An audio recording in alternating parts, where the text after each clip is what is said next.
السلام عليكم ورحمة الله وبركاته.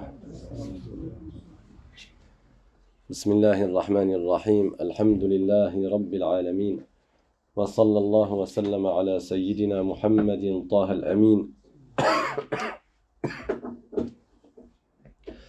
وعلى آله وصحبه الطيبين الطاهرين. اللهم لا سهل إلا ما جعلته سهلا، وأنت يا حي يا قيوم تجعل الحزن إذا شئت سهلا. اللهم علمنا ما جهلنا وذكرنا ما نسينا وانفعنا بما علمتنا وزدنا علما. La louange est à Allah, le Seigneur des mondes, et que l'honneur et l'élévation en degrés soient accordés au prophète Muhammad sallallahu alayhi wa sallam. Nous demandons à Allah qu'il nous fasse apprendre ce que nous ignorons, qu'il nous fasse nous rappeler de ce que nous avons oublié et qu'il nous augmente en connaissance. Et nous lui demandons de nous préserver de l'état des gens de l'enfer. Et nous demandons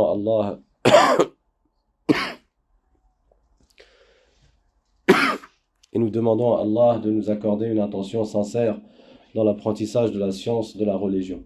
أذكركم بأن النبي صلى الله عليه وسلم قال فيما رواه مسلم: وما اجتمع قوم في بيت من بيوت الله يتذاكرون الله يذكرون الله.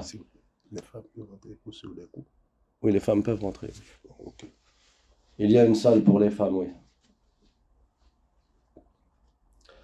فقال رسول الله صلى الله عليه وسلم: وما اجتمع قوم في بيت من بيوت الله يذكرون الله ويتدارسون كتابه إلا نزلت عليهم السكينة وغشيتهم الرحمة وحفتهم الملائكة.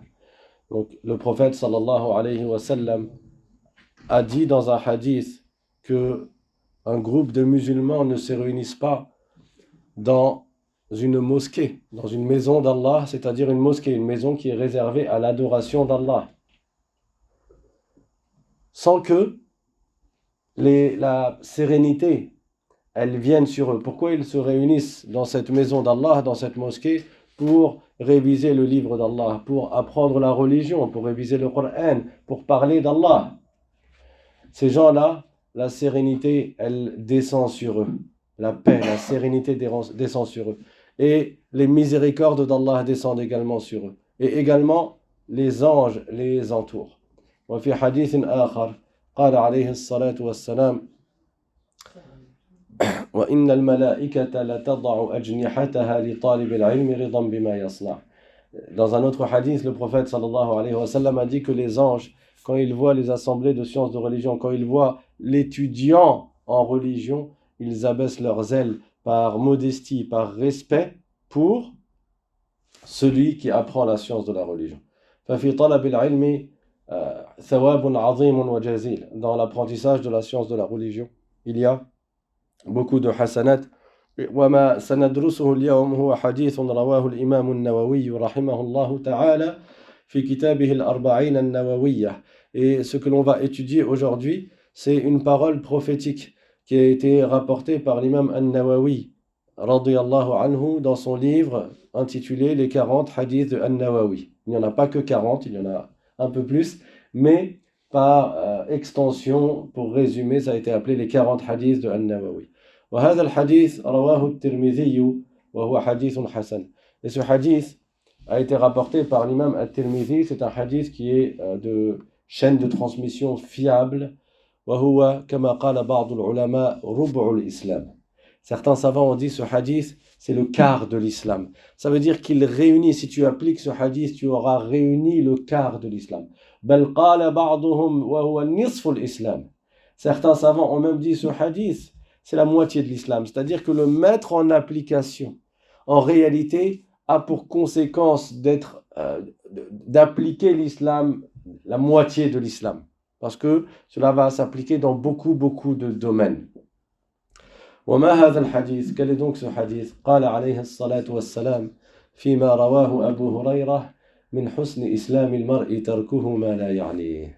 Ce hadith, il est court du point de vue des mots. Il n'y a pas de longues phrases, c'est pas un long texte, mais il est tellement riche de sens. Min husni islam il mar'i, parmi le bon comportement islamique de la personne. Le fait d'être un bon musulman implique quoi?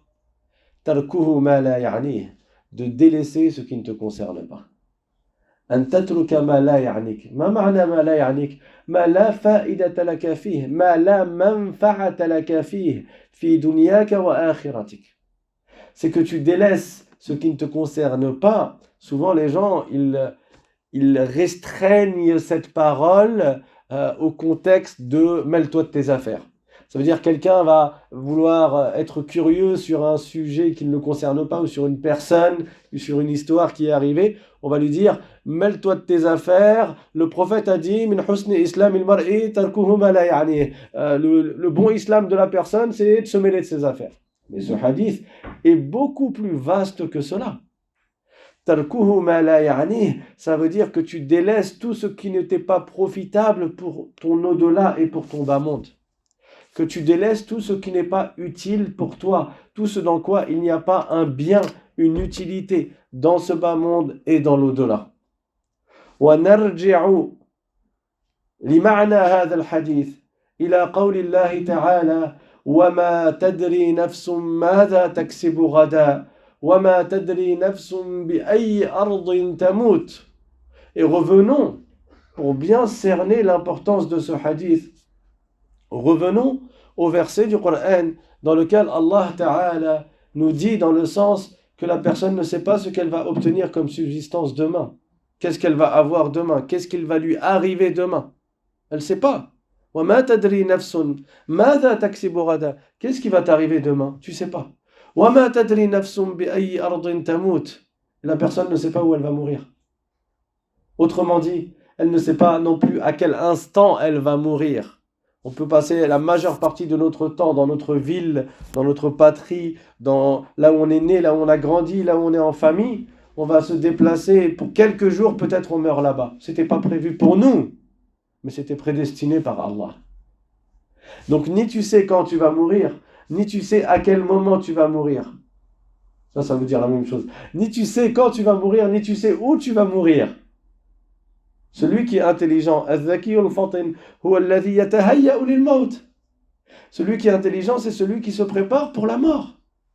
لأن المسلم من صلب اعتقاده أن ما بعد الموت أعظم مما قبله. Parce que parmi les fondements de la croyance du musulman, c'est que ce qui vient après la mort est beaucoup plus important que ce qui se passe avant la mort. وما يأتي بعد الموت لا نهاية له. Ce qui vient après la mort n'a pas de fin. Ça ne se finit pas. نحن نرى أعمارنا تمتد ونرى الوقت يسير لكن كل هذا له نهاية. Nous on voit nos vies, elles se prolongent. On est là, on vit des années après des années, les jours s'écoulent, les mois se passent, les années s'écoulent. Mais à un moment donné, il va y avoir une fin. Imagine une vie. تصور تخيل حياة لا موت بعدها. Imagine une vie après quoi il n'y a pas de mort. Une vie qui ne s'arrête pas. Une vie pour toujours. Et cette vie-là pour toujours, pour assurer d'être dans une belle maison là-bas, pour t'assurer d'être dans un bon état là-bas, de ne pas être dans la difficulté, de ne pas être dans la souffrance, c'est dans cette courte vie d'ici-bas que tu dois préparer. Parce qu'après, c'est trop tard, tu ne peux pas préparer. الذكي الفطن الكيس هل يضيع وقته فيما لا يعنيه. Dans le laps de temps qu'il nous reste à vivre, est-ce que l'intelligent, est-ce que celui qui est perspicace, celui qui a une raison saine, il va perdre son temps dans ce qui ne lui est pas utile? Est-ce qu'il va perdre son temps dans quelque chose dans laquelle il n'y a pas d'intérêt pour lui? Mais il te reste que quelques instants. المال أحيانا تكتسبه وأحيانا تضيعه ثم بعد ذلك تكتسب مالا جديدا يعني تربح مالا جديدا ثم تضيع مالك يضيع أو تخسره بطريقة من الطرق ثم يأتي مال جديد وهكذا. يعني إذا ضاع لك مالك لا تيأس قد يأتي مال جديد بعد ذلك. En ce qui concerne l'argent, des fois tu en as, des fois tu n'en as pas. Comme on dit, l'argent ça vient, ça va, mais quand ça vient, ça va. Hein, l'argent, des fois il est là, des fois il n'est pas là. Quand tu perds ton argent, tu n'as pas désespéré. Peut-être qu'Allah t'a prédestiné plus d'argent dans le futur. Tu n'as pas besoin de désespérer. Parce que les fluctuations de l'argent, c'est ça. Des fois tu as plus d'argent, des fois tu as moins d'argent. Ça vient et ça va. أما الوقت الذي أعطاك الله تعالى يعني أنفاسك المعدودة كل نفس ذهب منك لا تستطيع أن تسترجعه. Mais le temps, quand on dit le temps c'est de l'argent, le temps a beaucoup plus de valeur que de l'argent. Parce que le temps tu ne peux pas le récupérer. Le temps qu'Allah Ta'ala t'a donné à vivre et chaque respiration qu'Allah nous a donné de respirer, chaque nafas, chaque respiration, quand elle part, elle ne revient pas. Et quand on en a perdu quelques-unes, on ne peut pas en récupérer d'autres après. Parce que le moment de notre mort est déjà fixe. كل نفس ذائقة الموت وإنما توفون أجوركم يوم القيامة. Toute âme va goûter à la mort et vous recevrez la rétribution de vos actes au jour dernier. ولكل أمة أجل فإذا جاء أجلهم لا يستأخرون ساعة ولا يستقدمون. Chaque personne a un terme à sa vie. Chaque communauté a une fin à sa vie, une échéance. Et quand cette échéance arrive, on ne peut ni reculer d'un instant, ni avancer d'un instant. On ne peut pas reculer d'un instant. سواء أمات الإنسان من المرض أو مات بسبب حادث سيارة أو مات لأمر آخر. في كل هذه الأحوال الله تعالى قدر أن يموت في تلك الساعة. لم يستقدم وقته ولم يستأخره. لم يستقدم أجله ولم يستأخره. Que la personne décède dans un accident de voiture, ou elle décède parce qu'elle est tombée malade subitement, ou elle avait une maladie longue. Dans tous les cas de figure, le moment de sa mort était prédestiné de toute éternité. Elle n'a pas changé le moment de sa mort. On ne dit pas, elle est partie trop tôt. Elle n'est pas partie trop tôt. Elle est partie au moment qui était prédestiné. Elle est partie au moment où elle devait partir. Et rien n'a avancé le moment de sa mort. Même si c'était un accident de voiture, imprévu par nous, êtres humains, pauvres créatures. فالذكي الفطن إذا تمعن هذه الكلمات إذا تفكر في هذه المعاني لا يضيع وقته فيما لا يعنيه. Et donc l'intelligent, s'il perçoit bien le sens de ces phrases-là, s'il réalise la portée de ces paroles, il ne va pas perdre du temps dans ce qui ne lui est pas utile. Parce que ce sont des respirations qu'il va perdre pour rien. Et après, il lui restera moins de respiration pour préparer sa place au paradis. ورد في بعض كتب الإمام النووي رحمه الله ورد في بعض كتب الإمام النووي رحمه الله هذه الأبيات: إن لله عبادا فطنا طلقوا الدنيا وخافوا الفتنا نظروا فيها فلما علموا أنها ليست لحي وطنا جعلوها لجة واتخذوا صالح الأعمال فيها سفنا. Dans un des livres de l'imam An-Nawawi, il y a ces 3 vers de poésie qui ont une portée magnifique et un sens profond. Inna lillahi ibadan futana. Il y a parmi les esclaves d'Allah des gens qui sont intelligents. Tallaqu ad-dunya wa khafu al-fitana. Ils ont répudié ce bas monde. Ils ont divorcé de ce bas monde. Ils ont craint de tomber dans les fitnas. Ça veut dire quoi? Ils ont divorcé de ce bas monde. Quand un homme divorce avec sa femme, ça veut dire que c'est fini entre eux.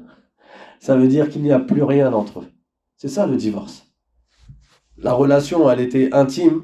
La relation, elle était forte, elle était proche. Après le divorce, il n'y a plus rien. C'est fini, ça devient des étrangers. Sauf que là, on parle de la dunya. Comme l'imam An-Nawawi, rahimahullah, Comme l'imam Ali ibn Abi Talib radiyallahu anhu. L'imam Ali ibn Abi Talib, Rabi'u al-Khulafa ar-Rashidin, c'était le quatrième calife bien guidé. في زمانه كبرت كثر المال في مخازن المسلمين. À son époque, il y a eu, à un moment donné, beaucoup d'argent dans la trésorerie musulmane, dans la caisse des musulmans.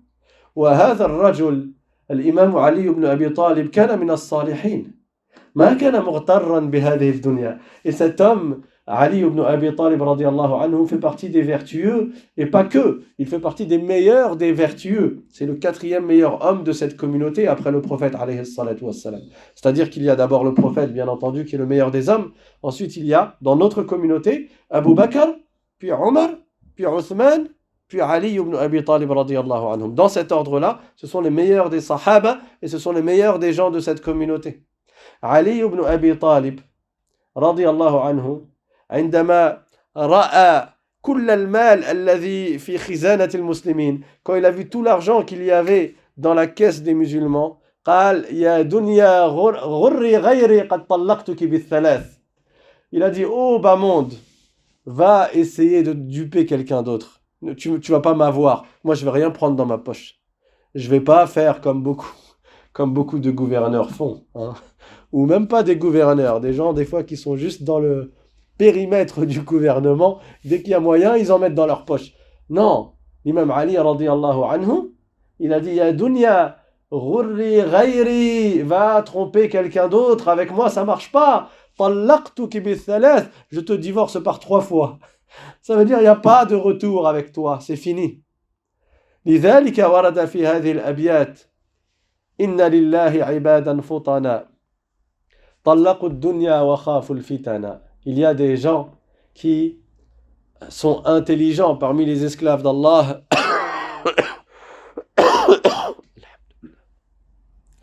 Ils ont divorcé de ce bas monde et ils ont craint de tomber dans la fitna du bas monde. Les fitnas, c'est tout ce qui englobe le mal, la dissension, le haram, ou tout ce qui mène au haram. Tout ça, d'une manière générale, c'est inclus dans le sens du mot fitna. Et le mot fitna a plusieurs sens.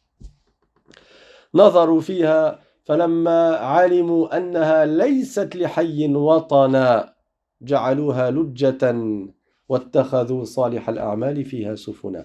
Ils ont vu ce bas monde, ils ont observé, quand ils ont aperçu, ils se sont rendus compte que personne ne va y rester éternellement, alors ils ont considéré que ce bas monde, c'est comme une rivière que tu dois traverser, comme un lac que tu dois traverser.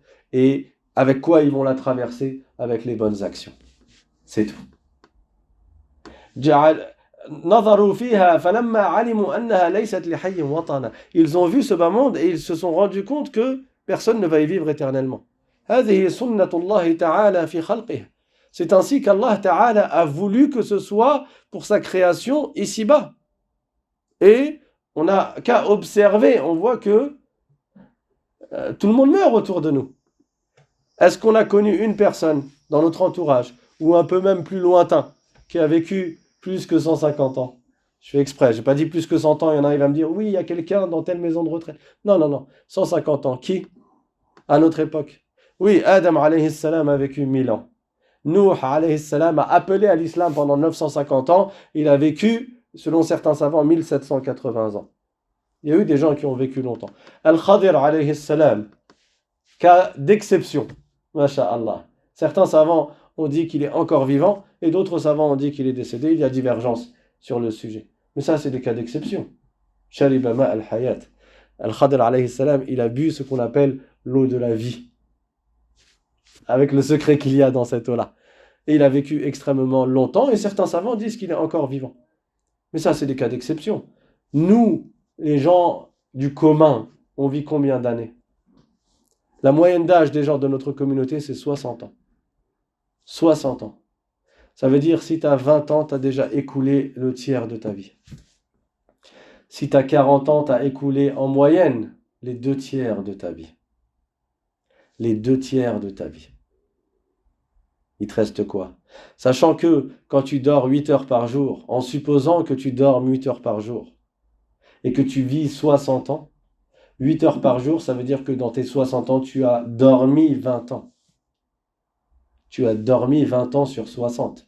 Celui qui dort 8 heures par jour et qui vit 60 ans, il n'a fait que dormir pendant 20 ans. Je ne parle pas des moments où il n'est pas endormi, mais il est allongé sur son téléphone, avec son téléphone. Tu rajoutes à ça un autre tiers de ta vie, ou même plus. Mais juste dormir, ça veut dire 20 ans qui sont partis, ça y est, tu n'as rien fait dedans. Tu n'en as pas profité, tu n'as rien fait avec. Juste à dormir, c'est tout. Enlève ces 20 ans-là de dormage, de ta dodo, tu les enlèves, il te reste 40 ans sur 60. Et là, tu as 40 ans, donc il te reste 20 ans, dans lesquels il y a un tiers de ta vie que tu vas passer à dormir. Qu'est-ce qu'il nous reste comme temps pour adorer Allah et pour le remercier? كم يبقى لنا من الوقت لنعبد الله تعالى ولنشكره. Combien de temps nous reste-t-il pour être reconnaissant à l'égard d'Allah Ta'ala?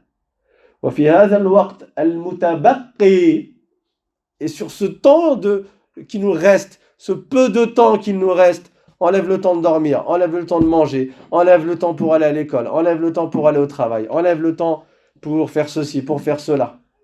Enlève tout ce temps-là, et le peu de temps qui te reste, tu vas l'occuper dans ce qui ne t'est pas utile, dans ce qui ne te concerne pas.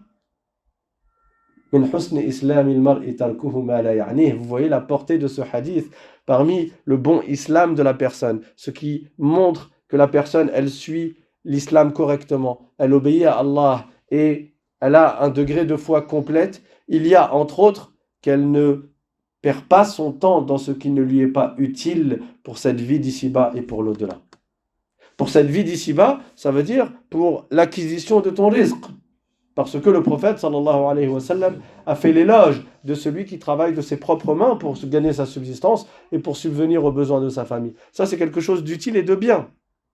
وَلَا تَنْسَ نَصِيبَكَ مِنَ الدُّنْيَا, ça ne veut pas dire essaye de profiter de la vie d'ici-bas dans les plaisirs mondains. وَلَا تَنْسَ نَصِيبَكَ مِنَ الدُّنْيا, ça veut dire utilise ce qui t'est utile dans ce bas monde, ce que Allah a mis entre tes mains dans ce bas monde pour ce qu'il y a dans ton intérêt. Et c'est quoi le plus grand intérêt que tu as? C'est ta tombe et ton au-delà. C'est ta place au paradis. ويدخل في هذا الحديث الفضول. Et entre dans ce hadith ce pourquoi beaucoup de gens utilisent ce hadith, c'est-à-dire la curiosité déplacée.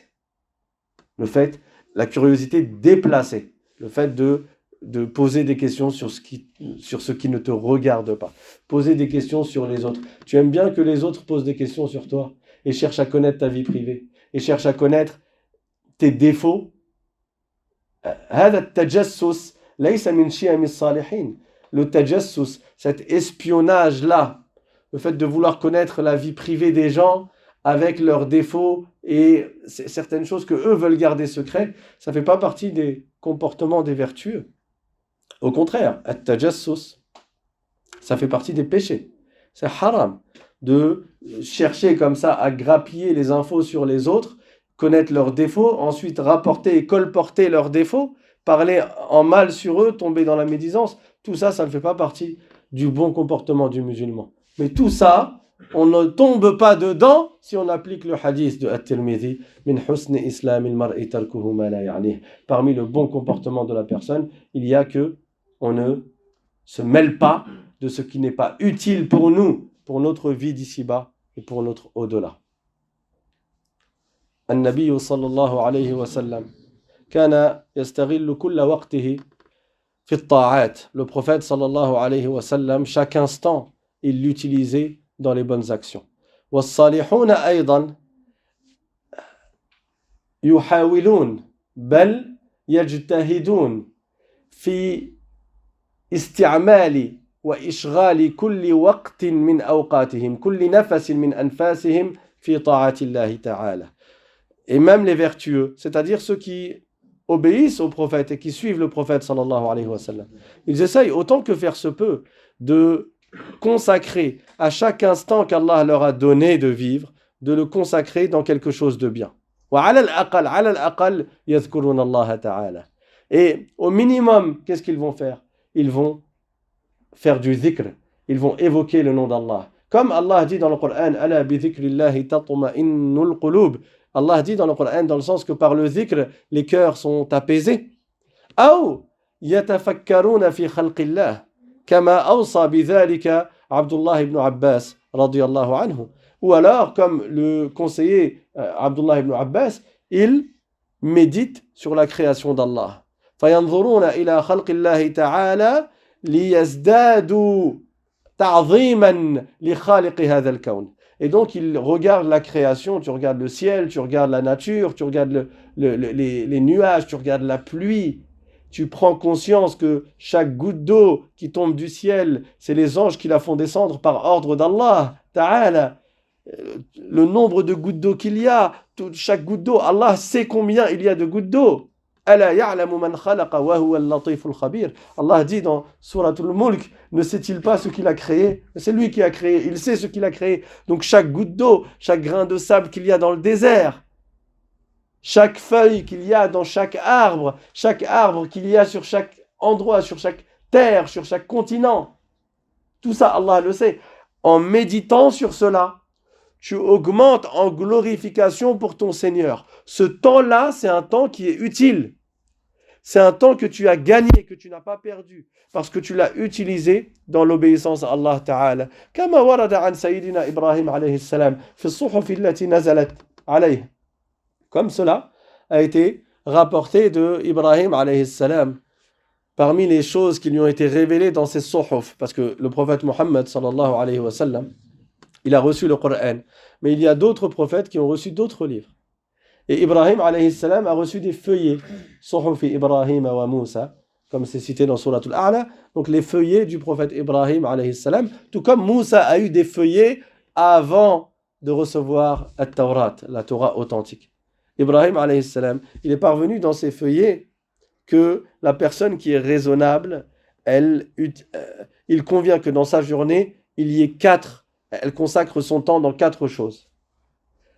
Et parmi ces 4 choses, warada fi suhuf, parmi ces 4 choses, c'est parvenu dans ce feuillet, il y a sa'atun tatafakkaru fiha fi khalqillah, un temps que tu consacres chaque jour dans la méditation quant à la création d'Allah Ta'ala, pour justement augmenter ta crainte à l'égard d'Allah, ta reconnaissance pour Allah, ta glorification pour Allah.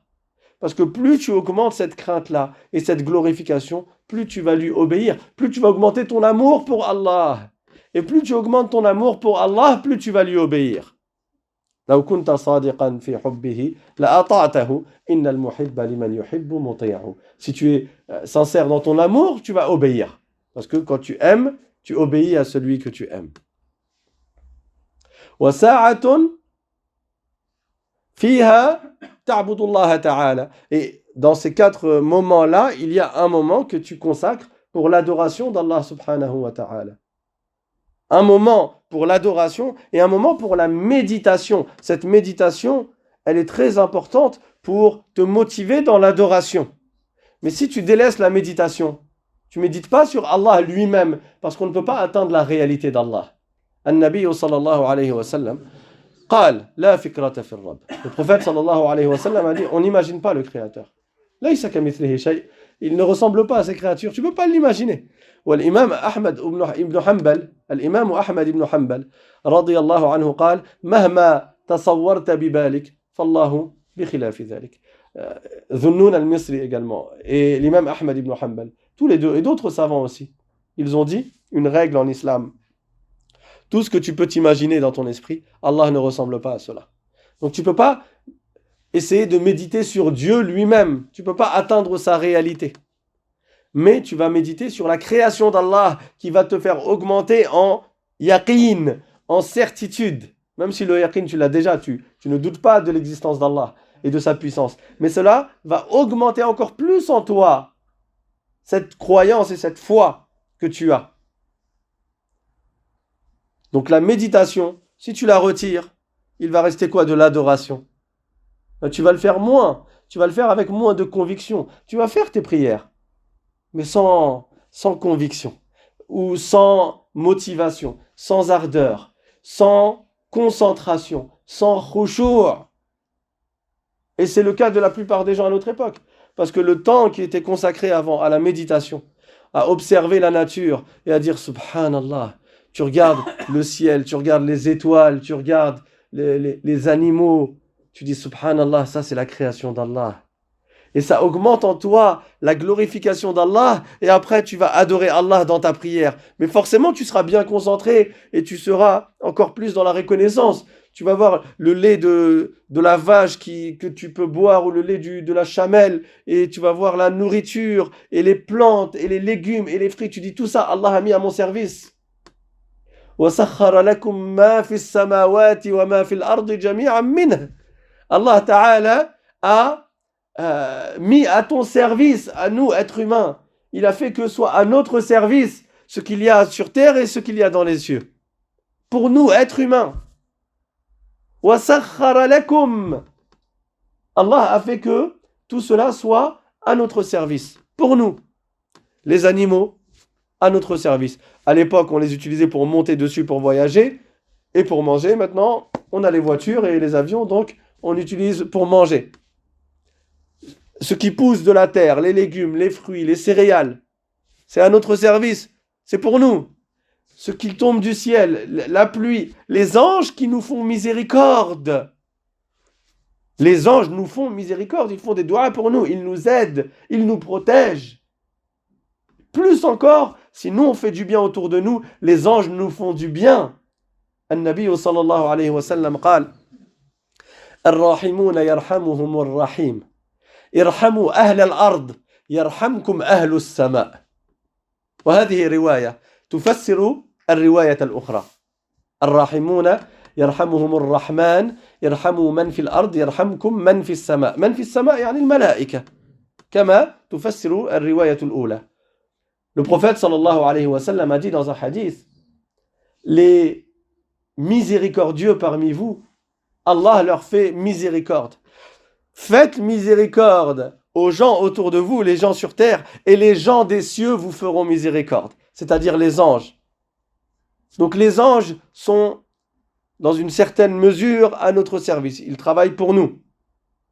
Les animaux pour nous, les sources d'eau pour nous, les légumes, les fruits, les céréales pour nous, la végétation, les arbres sous lesquels on se penche, le bois avec lequel on fait les maisons, tout ça c'est pour nous. Quand tu médites, t'as pas envie de remercier Allah? Il a mis tout ça à ton service? Mais quand tu passes ton temps sur le téléphone à scroller, tu passes moins de temps à méditer. Quand on est là sur Netflix, TikTok, Snapchat, Instagram, Facebook, je sais pas quoi, galerie de photos, etc. À la fin, la méditation, elle diminue. Tout le temps que tu consacres dans ce qui t'est utile, tu le perds pour le consacrer dans ce qui est inutile. Et à force de le consacrer dans ce qui est inutile, tu perds dans ce khushu'-là. Tu es constamment dans la quête du futile et des plaisirs éphémères. وَمَا الْحَيَاةُ الدُّنْيَا إِلَّا مَتَاعُ الْغُرُورِ. Et Allah nous met en garde contre cela dans le Coran. وَمَا الْحَيَاةُ الدُّنْيَا إِلَّا مَتَاعُ الْغُرُورِ. Cette vie d'ici-bas, ce sont des plaisirs qui dupent la personne, qui nous trompent et qui nous font nous détourner du vrai chemin, du droit chemin. As-siratul mustaqim. Or, dans la prière, et c'est là où c'est important de méditer dans les versets du Coran que l'on récite 17 fois par jour au minimum, dans les 17 rak'ah des prières obligatoires. Ihdina as-siratal mustaqim. Oh Allah, guide-nous vers le chemin droit. Guide-nous dans le droit chemin. Mais combien de gens récitent cette parole en ayant la tête dans le frigo ou la tête dans la série télévisée qu'ils viennent de regarder, de Netflix ou je sais pas quoi, ou Prime Video, Combien de gens ne sont pas concentrés? Al-khushu', il est très important dans les adorations pour gagner les hasanat. Al-thawab fi salat ala hasabi al-khushu'. Plus tu as du khushu', c'est-à-dire de la crainte, plus tu ressens la crainte d'Allah dans ta prière, plus tu as des hasanat dans ta prière. Mais comment tu veux observer la crainte d'Allah si ton cœur est noir? Et comment veux-tu que ton cœur ne soit pas noir si on passe notre temps dans ce qui ne nous est pas utile pour notre au-delà? Quand on passe notre temps dans ce qui ne nous concerne pas. Et ce qui ne nous concerne pas, c'est pas juste ce qui est arrivé au voisin hier ou je sais pas quoi. Non, ce qui nous concerne pas, c'est ce qui ne nous est pas utile et ce qui n'est pas dans notre intérêt. Hatta sadaqa, hatta suhbah, la yanbaghi an takun illa fima fihi khayr. Même la compagnie, le fait d'avoir un ami, un copain avec qui tu passes du temps, ça ne doit avoir lieu que s'il y a un intérêt dedans. Et quand je dis un intérêt, c'est-à-dire une utilité. Imma an tanfa'ahu aw yanfa'ak. Soit toi tu lui es profitable, soit lui il t'est profitable. Amma as-suhbatu fima la manfa'ata fihi. Fahadhihi as-suhbatu la khayra fiha. Par contre, une compagnie dans laquelle il n'y a pas de bien qui en découle, ni toi tu lui apportes un bien pour l'au-delà, pour sa religion, ni lui il t'apporte un bien. Quel intérêt, quelle perte de temps. Anfasuka ma'douda. Tes respirations sont comptées. C'est un compte à rebours. Comme j'ai dit tout à l'heure, l'argent ça vient et ça va, alors que les respirations, ça ne fait que diminuer. C'est du temps de ta vie qui s'écoule. C'est comme une partie de toi, c'est comme une partie de toi qui disparaît. C'est une partie de nous qui disparaît. C'est ça le temps. Et on avance vers la fin. De façon linéaire. Et nous, on ne connaît pas la fin, mais Allah sait c'est quand notre fin. Ça peut être ce soir, ça peut être demain. Et on va encore perdre du temps, 2 heures pour un film. C'est même pas 2 heures, c'est 1h30 à chercher le film, plus 2 heures pour le film. Ça fait 3h30. Plus 1 heure à se dire, ah, il était nul le film, alors je vais chercher un autre film. Combien de temps on perd dans ce qui ne nous est pas utile?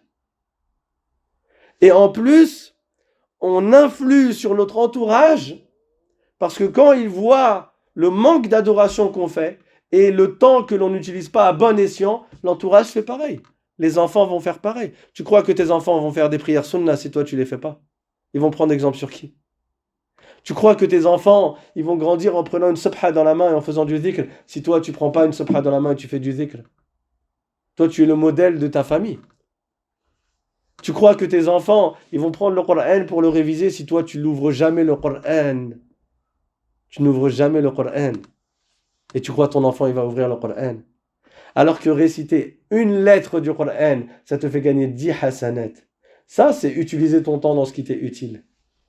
Une lettre de Coran, 10 hasanat. Il y a plus que 100 lettres dans Suratul Fatiha. Tu crois que ton enfant, il va réciter après chaque prière Ayatul Kursi s'il voit que toi tu as passé le salam et tout de suite tu es parti sur ton téléphone allongé sur le canapé? Tu crois que ton enfant, il va réciter après chaque Subh et chaque Maghrib 3 fois Qul huwallahu ahad, 3 fois Qul a'udhu bi rabbil falaq, 3 fois Qul a'udhu bi rabbin nas si toi tu le fais pas devant lui? Ça veut dire que non seulement tu es perdant pour toi et en plus tu es perdant pour tes enfants. Tu crois que ton enfant il va aller à la mosquée s'il te voit pas aller à la mosquée? Tu crois que ton enfant il va faire des doigts pour toi alors qu'il ne te voit pas faire des doigts pour tes parents? Et ainsi de suite. Le temps qui nous reste à vivre, on doit le consacrer dans ce qui nous est utile et on doit montrer à notre entourage comment le consacrer pour ce qui est utile. Et ça, c'est une sadaqa jariya pour eux. Pour nous, c'est une sadaqa jariya. C'est une aumône perpétuelle, une aumône qui perdure. Parce que le prophète, sallallahu alayhi wa sallam, quand il a été interrogé, le prophète, sallallahu alayhi wa sallam, a dit إِذَا مَاتَ ابْنُ آدَمَ انقطع عمله إلا من ثلاث. C'est-à-dire que lorsque la personne décède, les actes par lesquels elle est responsable, il s'arrête. Ça y est, il ne va plus faire de prière, il ne va plus faire de jeûne, il ne va plus faire des actes qui vont lui faire gagner des hasanat. Mais il y a encore des actes qui continuent à lui faire gagner des hasanat. Et dans ce hadith, le prophète sallallahu alayhi wa sallam en a cité 3. Il a dit sadaqatun jariyah, une aumône qui court, une aumône qui perdure. Comme quand tu construis une mosquée par exemple, à chaque fois que des gens vont utiliser cette mosquée pour prier dedans, tu auras tes hasanat, même si tu dors, même si tu es mort dans ta tombe. Toujours. Tu as des hasanat. C'est pour ça que ces aumônes-là, il faut courir après. Quand tu as une occasion, ou bien un puits, les gens ils vont utiliser de l'eau à chaque fois de ce puits. Quand tu as une occasion de faire une sadaqa jariya, dis-toi, c'est un investissement, mais tu ne peux pas trouver meilleur investissement dans le monde. une sadaqa jariyah. Tu peux pas mieux gagner ta vie que par une sadaqa jariyah, ta vie de l'au-delà. Parce que c'est un bien que tu as fait une fois et tu en gagnes un intérêt pendant des longues années. C'est un investissement. Si jamais tu as de l'argent, même un peu, et que tu peux mettre un peu de cet argent, ou beaucoup, c'est encore mieux, dans une sadaqa jariyah, sans aucune hésitation, tu fonces. Ne te dis pas, ah, mais j'ai besoin d'argent pour. Non, non, ton argent là, c'est ça le meilleur investissement que tu peux avoir pour ça. Parce que cet argent, en fait, tu le récolteras dans l'au-delà, mais il sera fructifié. Là, tu auras vraiment fructifié de manière licite ton capital. Mais pas en bourse, dans une bourse interdite. Et tu l'auras fructifié et tu l'utiliseras, tu pourras en bénéficier dans le moment où tu en auras le plus besoin, c'est-à-dire Yawm al-Qiyamah. Yawma la yanfa'u malun wa la banun illa man ata Allah biqalbin salim. Ce jour où plus aucun argent ne t'est utile. Là-bas, même quelqu'un qui était riche, ça lui est plus utile. Même ta famille, tes enfants ne pourront pas t'aider. Sauf celui qui arrive au jour dernier avec un cœur pur, avec un cœur bon, c'est-à-dire avec la piété. Donc, le prophète a dit sadaqatun jariyah, l'aumône qui perdure. Wa ilmun yuntafa'u bihi, une science qui profite à autrui également. Si tu as de la science, tu profites à autrui, même après ta mort, les gens ils vont utiliser la Fatiha que tu leur as enseignée, la prière que tu leur as enseignée, et eux-mêmes ils vont l'enseigner à d'autres, et ainsi de suite. À chaque fois, tu vas gagner des hasanat. C'est pour ça que l'imam Ahmed al-Rifa'i, qui était un grand savant du 6e siècle de l'Hégire, il a dit tariquna ilmun wa amal wa ikhlas. Notre voie, c'est l'apprentissage, la science, al-ilm, la science, l'application et la sincérité. Parce que sans la sincérité, tous les actes, ils partent en fumée. Ils partent en fumée. Si la personne n'est pas sincère, elle se fatigue pour rien du tout. Et au contraire, elle se charge de péché. Quand elle fait des actes de bien, mais elle fait ça pour les gens, pour avoir l'éloge des gens, elle est perdante dans l'affaire. Parce qu'au final, elle n'a rien gagné. Zéro. Bah. Et elle a des péchés, des grands péchés à sa charge. Allah Ta'ala dit dans le Coran,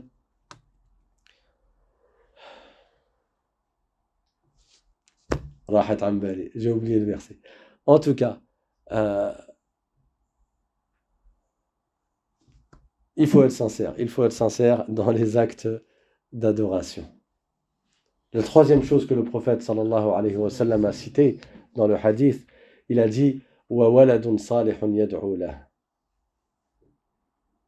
فمن كان يرجو لقاء ربه فليعمل عملا صالحا ولا يشرك بعبادة ربه أحدا. C'est le verset que je voulais citer.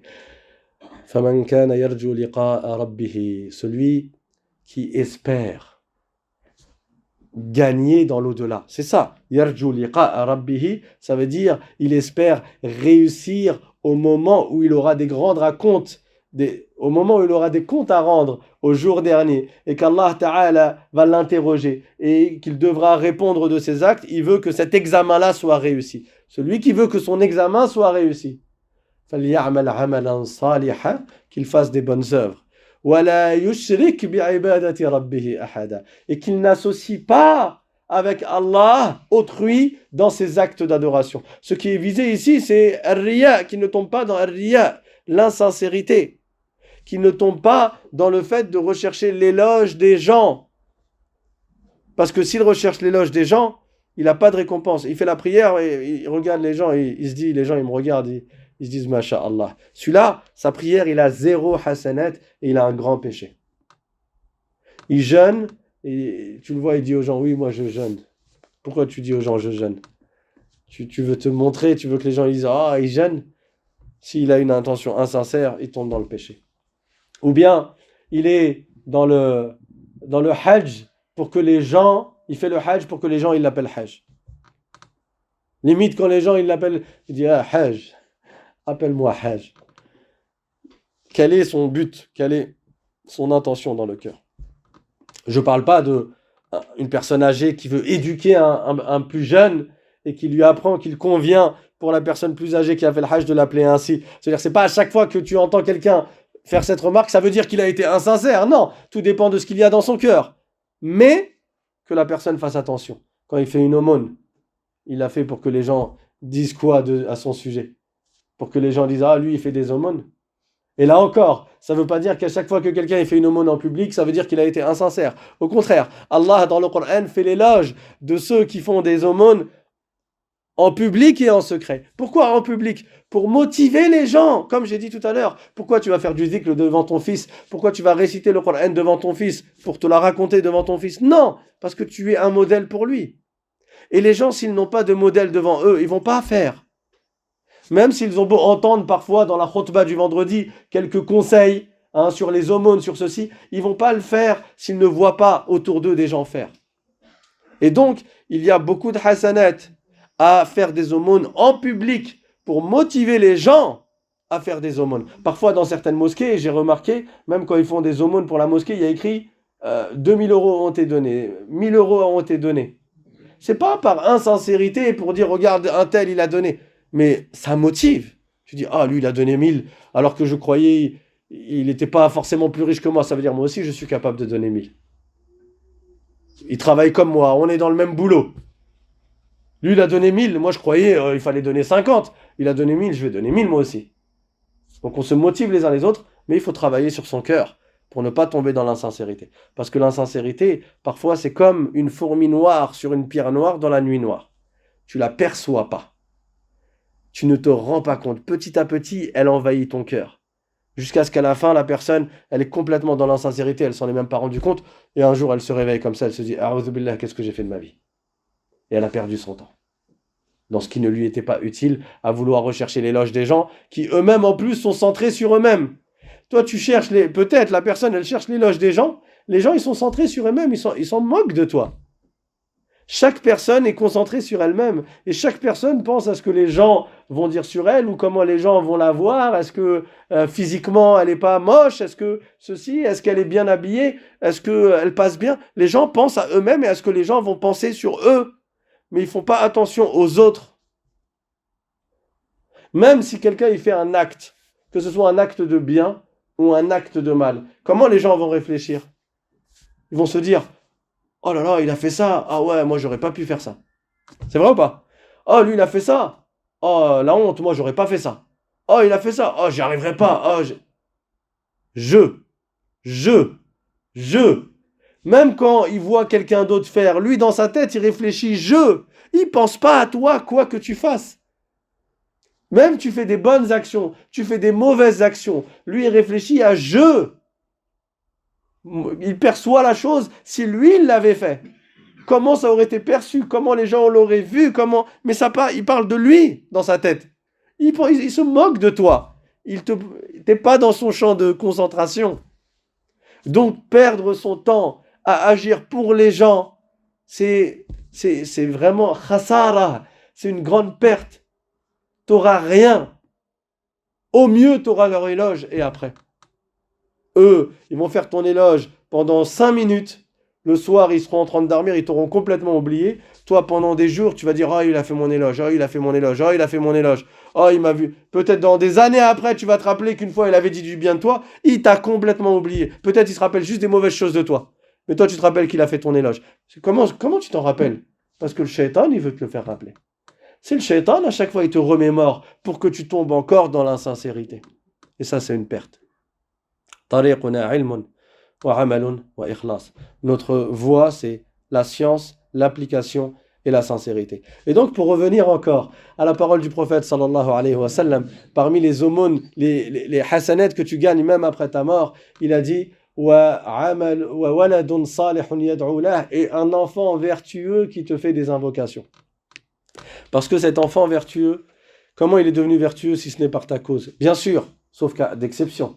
Il se peut que, comme dit l'adage arabe, que de la terre jaillisse l'or. L'or sort de la terre, n'est-ce pas? Donc parfois, yakhruju min al-ma'din ma huwa ghayru al-ma'din, sort d'un minerai ou d'un endroit quelque chose qui n'a rien à voir avec ce de quoi il sort. Donc il se peut que quelqu'un de pervers ou de pécheur ait un enfant qui soit vertueux, et réciproquement, et inversement. Il se peut qu'un homme vertueux, Allah Ta'ala lui accorde un enfant qui tourne pas droit et qui tombe dans la turpitude et le haram. Mais d'une manière générale, la norme, c'est quoi? C'est que l'influence, elle a un impact sur l'entourage. Et donc, un papa et une maman qui sont vertueux, souvent, ça va avoir un effet sur l'éducation de l'enfant. Et la bonne éducation de l'enfant va impliquer que l'enfant, quand il va grandir, il pensera à faire des invocations pour son père. Il pensera à faire des invocations pour sa mère, pour le bien qu'ils lui ont fait. Un enfant qui n'est pas vertueux, souvent, c'est dû à des parents qui ne l'ont pas éduqué dans la vertu. Parce que ils n'ont constamment pensé que à ce qu'il réussisse ses études et qu'il gagne beaucoup d'argent. Et moi je, qu'est-ce que les gens vont dire de mes enfants? Je veux que mes enfants aient une bonne éducation, entre guillemets, quand on parle d'éducation ici, il parle de scolaire. Et donc, parce que je pense aux autres et je veux qu'on dise que mon fils est médecin et que... voilà. Mais au final, l'enfant, il va grandir, il ne saura pas te faire des doigts. Parce que tu ne lui as jamais appris. Et quand tu vas mourir, il fera partie de ceux qui attendent dehors à la mosquée parce qu'il ne sait pas faire la prière. Mais peut-être il est djounoub. Peut-être il ne sait même pas ça veut dire quoi être djounoub. Combien de gens sont comme ça? Parfois même dans les pays musulmans. Tu trouves des enfants, au moment de la janaza, eux ils sont à l'extérieur de la mosquée. Ils ne savent pas faire la prière funéraire. Ils attendent. Tout ce qu'ils savent dire, ils ne savent même pas dire A'azam Allahu ajrakum ou bien ajrana wa ajrakum ou bien répondre à ce dua Ghafar Allahu lana wa lakum ou autre parmi les invocations. Ils ne savent rien dire. Des fois ils font des demi-phrases qui ressemblent à la vraie phrase. Mais ça, c'est dû à quoi? Parce que les parents n'ont pas été là pour les éduquer. Parce que c'était concentré sur la dunya et sur les choses qui ne sont pas utiles, et il y avait une totale déconcentration par rapport à ce qui est utile. Min husni islamil mar'i tarkuhu ma la ya'nih. Parmi le bon comportement du musulman, il y a de ne pas perdre son temps dans ce qui n'est pas utile. Et la plus grande des utilités, c'est quoi? Al-ilm, la science. Parce que sans la science, tu ne peux pas appliquer la religion. النبي صلى الله عليه وسلم قال فضل العالم على الجاهل كفضل القمر على سائر الكواكب. Il a dit la différence entre le savant et l'ignorant, c'est la même différence qu'entre la lune et les autres étoiles. Il n'y a pas photo, tu vois la lune, tu vois les autres étoiles. Tu la vois la différence. La lune, elle est une nuit de pleine lune, masha'Allah, elle brille, elle donne de la lumière sur terre, elle te montre le chemin, tu vois au loin par la cause de la lune. Tu peux voir très loin, ça te permet de voyager. Et il y a des gens qui voyageaient en fonction de la lune, parce que ça permettait justement d'être bien guidé. Le savant, par rapport à l'ignorance, c'est comme la lune par rapport aux autres étoiles. Al-ilmu hayatul islam. La science de la religion, ilmuddin, c'est la vie de l'islam. Parce que si tu retires la science de la religion, qu'est-ce qu'il reste de l'islam? Supposons que dans une ville, il n'y ait plus ces assemblées de sciences de religion. Comment les gens vont faire la prière? Mais ils ne savent pas faire la prière. Il n'y aura plus de prière. Comment les gens vont verser la zakat?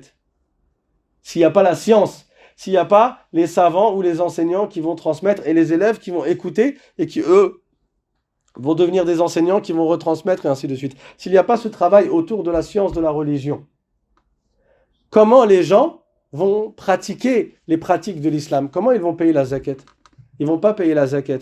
Comment les pauvres vont s'en sortir? Ils ne vont pas s'en sortir. Parce que les gens, c'est le cas dans beaucoup de... À notre époque, c'est beaucoup le cas. Parce que si tous les musulmans payent la zakat, tu ne trouverais pas de pauvres chez les musulmans. Surtout avec les multimilliardaires musulmans qui existent. N'est-ce pas? Si il n'y a pas la science dans une ville, comment les gens vont jeûner le mois de Ramadan? Moi, j'ai connu quelqu'un, lui-même, il m'a dit, il était dans un pays musulman. Il était tellement dans l'ignorance que pendant le mois de Ramadan, il ne savait même pas que c'était le mois de Ramadan. Il jeûnait pas. Il avait une vingtaine d'années. Il jeûnait pas. Après, il s'est repenti. Il m'a dit, j'étais tellement dans l'ignorance et entouré de gens dans l'ignorance. Parce que tu peux être ignorant autant que tu veux quand tu es entouré de gens qui sont musulmans. Quand c'est Ramadan, tu le sais. Même les non-musulmans ici en région parisienne, ils savent quand c'est Ramadan parce qu'ils voient les musulmans jeûner, que ce soit au travail ou à l'école. On sait c'est quand Ramadan. Tout le monde le sait. On voit que les musulmans ils jeûnent pendant Ramadan. Lui, il était dans un pays musulman, entouré de gens dans l'ignorance totale, au point que il ne savait même pas que c'était Ramadan. En pleine journée, il mangeait, il buvait. C'est-à-dire, ni lui, ni tous les gens de son entourage. Walou. Donc, si tu enlèves la science d'une ville, les gens ne vont pas jeûner, les gens ne vont pas prier, les gens ne vont pas verser la zakat, les gens n'iront jamais au hajj. Hein. Alors là, ils ne sauront même pas c'est quoi le hajj peut-être. Les gens ne vont pas appliquer ce qu'Allah a ordonné d'appliquer, ils ne vont pas éviter les péchés, parce qu'ils ne savent pas que c'est des péchés. Vous avez écouté la khutbah du frère hier sur az-zina. Je connais des gens qui étaient d'origine musulmane, ils ne savaient pas que zina c'était haram.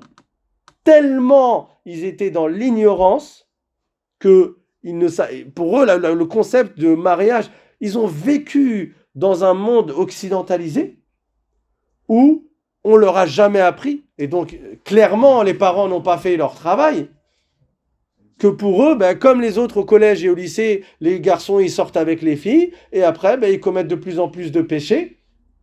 Et voilà, pour eux, le mariage, c'est dans les films, les mariages à la mairie et les mariages à l'église dans les films, mais ils ne connaissaient pas tout ça. Az-zina haram, ils ne savaient pas. Donc, les gens vont tomber dans le péché. Ils vont tomber dans le zina. Ils vont tomber dans le riba. Az-zina, la fornication. Al-riba, le gain usuraire. Ils ne vont pas savoir que c'est interdit. Mais ça ne va pas les excuser, parce que c'est un devoir d'apprendre. Les gens vont tomber dans quoi? Dans la médisance. Déjà, les musulmans qui ont appris tombent dans la médisance. Beaucoup d'entre eux. La médisance, beaucoup de gens tombent dans la médisance. Au point que il y a un homme une fois qui a dit, et c'était un savant, mais lui il avait dit ça par modestie. Il avait dit, si la médisance annulait le jeûne, alors on n'aurait pas eu de jeûne valable, nous. C'était un savant qui a dit ça. Tellement la médisance était répandue. Imam Ahmad ibn Hanbal, radiyallahu anhu. Mais lui, il tombait pas là-dedans, mais pour montrer sa modestie. Allez, ça montre sa modestie. Mais les gens tomberaient encore, comme les ignorants et comme ceux qui ne sont pas musulmans. Leur vie, c'est la médisance. Pour eux, c'est quoi une soirée pour eux? C'est de l'alcool et de la médisance. S'il n'y a pas d'alcool et pas de médisance, leur soirée, elle est nulle pour eux. C'est ça leur soirée, c'est parler sur les gens et boire de l'alcool. Et les gens boiraient de l'alcool également s'ils n'apprenaient pas la religion. Donc en réalité, ilmuddin hayatul islam, c'est vraiment une phrase qui a tout son sens. La science de la religion, c'est la vie de l'islam.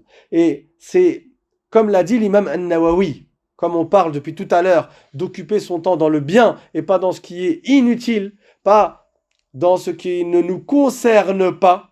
L'imam An-Nawawi a résumé cela en disant « Aghla » ou bien anfasu ma tunfaqu fihi nafa'isul awqat ahsanu ma tunfaqu fihi nafa'isul awqat ilmuddin. La meilleure chose dans laquelle tu occupes les précieux temps que tu as, le plus précieux de ton temps, c'est la science de la religion. Donc les assemblées de sciences de religion, c'est quelque chose qui est très important d'assister. Et comme on le dit souvent, le prophète sallallahu alayhi wa sallam a dit Ad-dallu ala al-khayri kafa'ilihi. Si tu indiques à quelqu'un de faire un bien, c'est comme si tu l'avais fait toi-même. Tu as des hasanats semblables au fait d'avoir fait toi-même ce bien. Donc, autant il y a des hasanats à assister à cette assemblée, autant tu as des hasanats à inviter les gens à assister aux assemblées de sciences de religion. Donc, je vous rappelle qu'il y a cours chaque samedi. Alors jusqu'à aujourd'hui, c'était entre le Maghrib et le Isha, mais comme il va y avoir le changement d'heure demain, c'est ça? Donc, Inch'Allah, ce soir. Donc, à partir de samedi prochain, Inch'Allah, les cours auront lieu après la prière du Isha. C'est bien ça? Inch'Allah ta'ala. Ces assemblées de sciences, mes frères, vraiment, elles sont très, très, très riches et très utiles. Il y a de la baraka. Je sais qu'on peut écouter maintenant sur YouTube, on peut écouter sur Internet, mais il n'y a pas la même saveur. C'est pas la même chose. Moi-même, j'ai écouté des cours par enregistrement et j'ai assisté à des assemblées de sciences de religion. L'effet que cela a dans le cœur, ce n'est pas le même. Que la personne ne se dise pas, c'est bon, maintenant j'ai la science à portée de main, allongée dans mon lit, j'ai juste à mettre le titre que je veux et j'écoute ce que je veux comme cours et j'ai toute la science à portée de main. Il n'y a pas la même baraka quand tu te déplaces en quête de la science de la religion. Ça n'a absolument rien à voir. Et en plus, fi baytin min buyutillah, dans une mosquée d'Allah, dans une mosquée, Le prophète sallallahu alayhi wa sallam nous a enseigné l'i'tikaf. Vous savez c'est quoi l'i'tikaf? L'i'tikaf, ça fait partie de comment tu utilises ton temps à bon escient. On est toujours dans le contexte du hadith, hein, même si je pars un peu dans différentes directions, mais c'est toujours, tout cela est lié au hadith, d'utiliser ton temps dans ce qui te concerne et dans ce qui t'est utile. Le prophète sallallahu alayhi wa sallam, ce qu'il faisait et ce qu'il a enseigné à ses compagnons, c'était de prier dans la mosquée et de rester dans la mosquée. Et il nous a appris que quand tu fais ta prière dans la mosquée, et tu mets l'intention de rester dans la mosquée, et c'est ça l'i'tikaf, tu restes dans la mosquée parce que c'est une mosquée, parce que c'est un lieu d'adoration, à attendre l'autre prière. Chaque instant que tu restes, les anges disent Allahumma ghfir lahu, Allahumma arhamhu. Chaque seconde, chaque instant que tu restes dans la mosquée, tu es venu, tu as fait ta prière, et au lieu de repartir, tu dis non, moi je vais rester dans la mosquée. Et je vais attendre la prochaine prière. Chaque instant que tu restes, avec cette intention d'i'tikaf, cette intention de rester dans la mosquée, lillahi ta'ala, les anges disent Allahumma ghfir lahu, Allahumma arhamhu.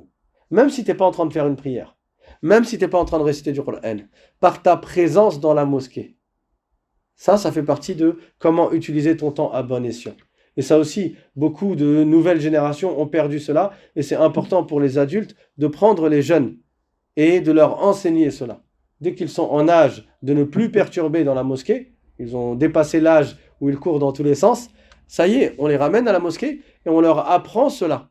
Parce que sinon, qu'est-ce qui va arriver à la génération d'après? Ça va se perdre. Déjà que ça s'est beaucoup perdu par rapport à avant. Et c'est pareil pour les aumônes. Dans le passé, c'était quelque chose de très normal et de très courant de faire des aumônes à la mosquée. Et ça s'est beaucoup perdu. Pourquoi? Parce que les générations passent leur temps sur les téléphones maintenant. Et il n'y a plus cet enseignement, il n'y a plus cet héritage culturel. Et ça s'est beaucoup perdu. Et il faut que chacun d'entre nous, il participe à cela. Que ce soit les jeunes de ton quartier, tu leur dis de venir. Ou bien les jeunes de ta famille, tu leur dis de venir. Ou bien tes enfants, tu fais en sorte qu'ils viennent avec toi. Et ainsi de suite. Les cours ont lieu en plus le samedi. Donc le lendemain, c'est dimanche. Il n'y a pas l'excuse du travail ou l'excuse de l'école. Et c'est, alhamdoulilah, pas loin de chez vous. Barakallahu fikum. Donc la science de la religion, gardez ça en ligne de mire. Et de vous déplacer pour apprendre la science de la religion, c'est bénéfique. Il y a les hasanat dans la mosquée, les anges qui disent Allahumma ghfir lahu, Allahumma arhamhu. Il y a les anges qui entourent l'assemblée de sciences de religion. Le prophète sallallahu alayhi wa sallam a dit dans un hadith que les anges, ils entourent de la terre jusqu'au ciel une assemblée dans laquelle est évoqué le nom d'Allah. Et dans les assemblées de sciences de religion, le nom d'Allah est évoqué beaucoup de fois dedans. Et dans un hadith, le prophète sallallahu alayhi wa sallam est entré dans la mosquée, il a vu deux assemblées. Une assemblée dans laquelle les gens faisaient du dhikr et une assemblée dans laquelle les gens se rappelaient la religion, faisaient un rappel religieux. Et le prophète sallallahu alayhi wa sallam, il a dit, dans les deux, il y a un bien. Dans les deux, il y a un bien. Et il est parti s'asseoir là où il y a le rappel religieux. Mais ce hadith est une preuve que on peut se réunir pour faire du dhikr. C'est pas haram, c'est pas bid'a. Sinon le prophète, il n'aurait pas dit qu'il y a un bien dans les deux. Parce qu'il y a des gens, des fois, maintenant, qui disent, si tu te réunis pour faire du dhikr en groupe, ils disent, ah, c'est bid'a. Non, c'est pas bid'a. Le prophète, sallallahu alayhi wa sallam, il a dit que c'était un bien de faire cela. Mais, il s'est assis là où il y avait un rappel religieux. C'est pour indiquer que c'est encore mieux et que c'est plus important. Gardez ça en tête. Barakallahu fikum. Wa akhiru da'wana. أن الحمد لله رب العالمين وصلى الله وسلم على سيدنا محمد وعلى آله وصحبه الطيبين الطاهرين اللهم ارزقنا حسن الختام اللهم اجعلنا من الصالحين